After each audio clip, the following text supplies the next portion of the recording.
Hi friends. तो अगर जहाँ ये मेरा बिटकॉइन का चार्ट मैंने ओपन किया है तो ये सारा रीज़न जान लीजिए कि अब एनालिसिस कैसे करना है। अगर जहाँ एनालिसिस करना है तो करने के बाद मुझे किस साइड में मोमेंटम को फॉलो करना है। अगर जहाँ ऐसे ऐसे मैं जा रहा है, ट्रेंड अप साइड में है और मुझे किस साइड में अपना पोजीशन बनाना चाहिए, या फिर ट्रेंड ऐसे डाउन साइड में गिर रहा है तो किस साइड में मुझे अपना पोजीशन बनाना चाहिए और एनालिसिस कैसे करना चाहिए। तो ये सारा वीडियो में इस टॉपिक पर है। सबसे पहले अगर जहाँ एनालिसिस करना होगा तो सबसे पहले हम 1 हावर्स पर देख लेंगे। टाइम 1 हावर्स को मैंने सेलेक्ट किया। सेलेक्ट करने के बाद यहाँ पर आप देख सकते हैं कि मल्टीपल यहाँ पर कनेक्टिविटी हो रही है। एक सपोर्ट लेवल बन रहा है तो एक सपोर्ट लेवल ये बना, दूसरा सपोर्ट लेवल ये बना, तीसरा सपोर्ट लेवल ये बना। 1 हावर्स के टाइम फ्रेम पर आप देखोगे कि पहला सपोर्ट, दूसरा सपोर्ट और तीसरा सपोर्ट ये बन गया है। अगर जहाँ हम रेजिस्टेंस की बात करें तो यहाँ पर हम रेजिस्टेंस देख लीजिए, मल्टीपल कनेक्टिविटी हो रहा है।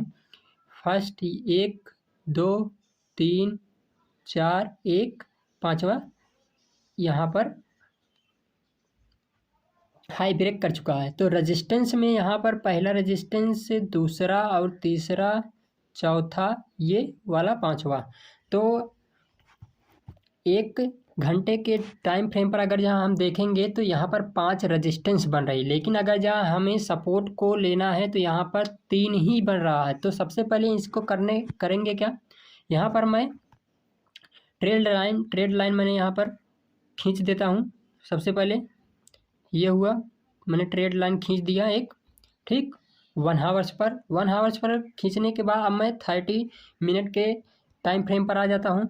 30 मिनट के टाइम फ्रेम पर आने के बाद यहाँ पर देख सकते हैं कि जैसे 1 हावर्स पर जितना कनेक्टिविटी हो रही थी वही एकदम एग्जैक्ट मिला है। First connectivity, second and third ये मेरा कंप्लीट हुआ कि फर्स्ट अगर जहाँ मैं 1 हावर्स पर ये एक अच्छा लेवल मुझे सपोर्ट का मिल रहा है और 3 पॉइंट मुझे यहाँ पर कनेक्ट हो रहा है। तो मैं अगर जहाँ बाइंग करूँगा तो फर्स्ट यहाँ पर मार्केट उठा ऐसे करके और डब्लू पैटर्न बना करके फिर से मार्केट गिरा। अगर जहाँ ये लेवल ऐसे सपोर्ट बना, फर्स्ट यहाँ से जो सेल किए थे मार्केट में, फिर अगर जहाँ जैसे यहाँ गिरा तो सेकेंड पर भी यहाँ लोग बाय करते हैं, सेल करते हैं। जैसे मैंने यहाँ पर बाय किया, बाय करने के बाद अगर जहाँ मार्केट उठा और फिर से इसी लेवल पर आया तो फिर से मैं इसी लेवल पर बाय करूँगा, ठीक। तो यही डबल बॉटम बन गया है, यहाँ पर आप देख सकते हैं।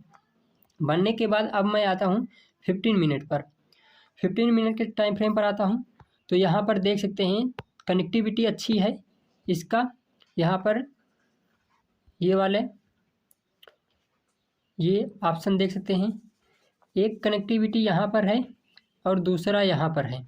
तो 15 मिनट के टाइम फ्रेम पर और 30 मिनट के टाइम फ्रेम पर भी सेम एग्जैक्ट हो रहा है। यहाँ पर ये लेवल देख सकते हो।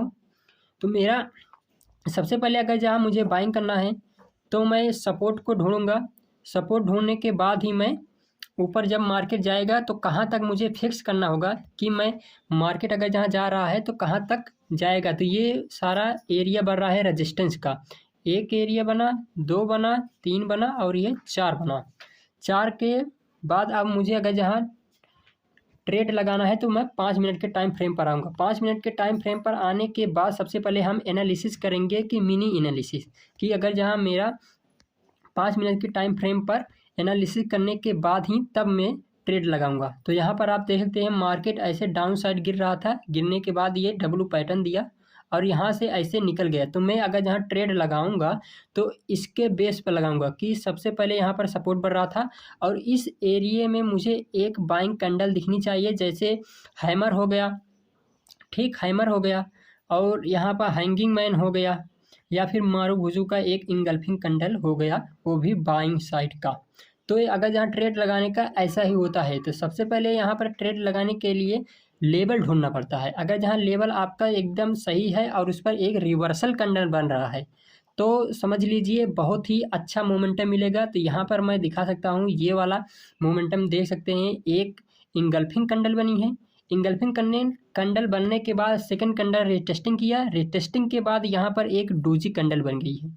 यहाँ पर देख सकते हैं ऐसे करके एक डोजी कैंडल बन गई है, नेक्स्ट कैंडल भी ये निकाल दिया है इंगल्फिंग बनकर। तो ट्रेड लगाने का नियम यही है, अगर जहाँ आप इस पर ट्रेड लगाते हैं तो इस वाले पर आपका एसएल बनता है। ठीक, यहाँ पर अगर जहाँ आप ट्रेड लगाते हैं यहाँ पर अगर जहाँ इस पर आप ट्रेड लगाते हैं तो इसका आपका एसएल बनता है, छोटा सा एसएल है। और यहाँ से अगर जहाँ आप देखोगे तो बहुत ही अच्छा, अगर जहाँ आप होल्ड करोगे तो यहाँ से लगभग बहुत ही ऊंचा मार्केट यहाँ से एक ट्रेंड में गया, ऐसे ऐसे करके फिर मार्केट अगर जहाँ ऊपर जा रहा है, मार्केट मूव देने के बाद कुछ टाइम ये ऐसे सस्टेन करता है, साइड बेस रहता है, उसके बाद फिर से मार्केट ऐसे ऊपर के साइड में निकल जाता है।